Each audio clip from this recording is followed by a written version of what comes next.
Ako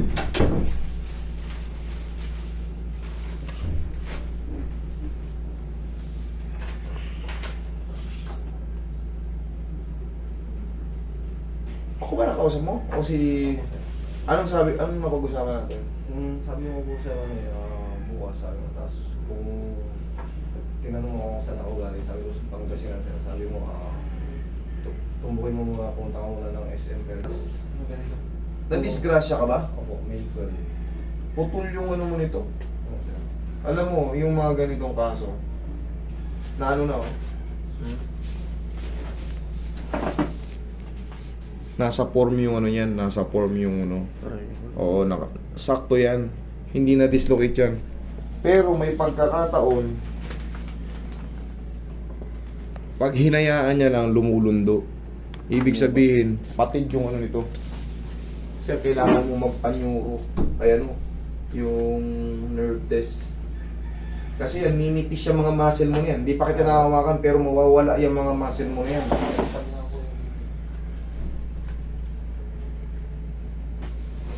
Yan o, hindi naman siya ano. Kailangan ito maoperahan, idol. Ano ba nangyari sa'yo? Na bumangga po ako sa pader, sir. Nabangga ka sa pader? Oo, may ibig po kasi. Parang, Hindi siya dislocate eh.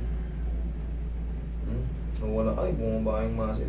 Nawala yung deltoid muscle niya. Upo ka nga rito. Tignan ko na lang para paano. Pangasinan pa to si sir. Pangasinan tayo.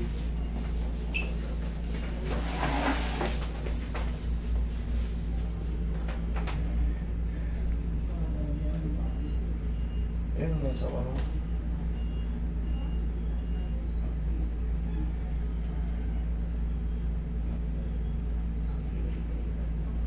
Yan. Tignan mo, lumagutok. Nasa ano siya? Nasa form naman. Ang problema rito, yan o, yung butas na yan. Ligaments ang ano yan. Ligaments o tendon ang na-damage sa'yo, sir. Sir, ito sir, ipaano mo to sir? Tanungin mo kung ano, ipa-MRI mo to kung paano magiging diskarte nila rito. Kasi mawawala ng lakas yan, hindi na maaangat yan. Magagalaw mo yung kamay mo pero hindi mo na maaangat yan. Hindi to dislocate. Meron tong problem sa nerve tsaka sa tendon. Pati yung mga hindi ko makatansya, basta kailangan. Basta ganyan yan. Pagka wala na yung, pag nagkaroon ng damage sa ligaments, sa tendon, mawawala ng lakas. Manghihina yung ano mo kasi yung mga muscle mo mawawala. Ito na yung muscle nyo. Sir, kailangan mo itong ipasuri sir sa ano?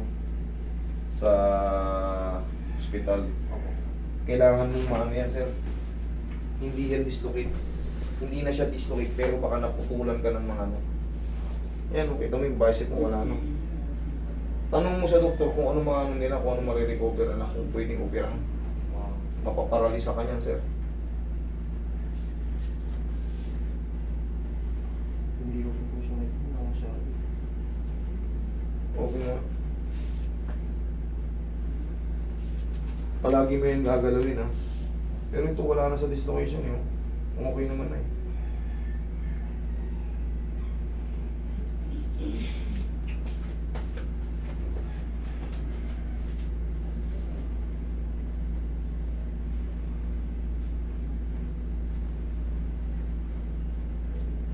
Oh, nasa loob na eh. Kasi hindi ito magaganito pag wala sa ano. Pag nakababa ito, hindi mo magaganyan. Sobrang sakit niya para sa kanya. Sir, kailangan nito ma-recover yung mga tendon mo rito. Kung uoperahan to, kung tignan natin kung ano magiging diskarte ng ano dito. Ano to? Surgery to. Wala, nasa loob yun. Pag ginagayan mo, mapasok naman. Ganyan. Kasi wala na yung muscle. Sir, I'm sorry sir, pero ano yan, mas hospital, mas ano yan, sa hospital lang ano yan. Ha? Sige, ingat ka. Wala kang mabayaran sa akin. Sige, sige.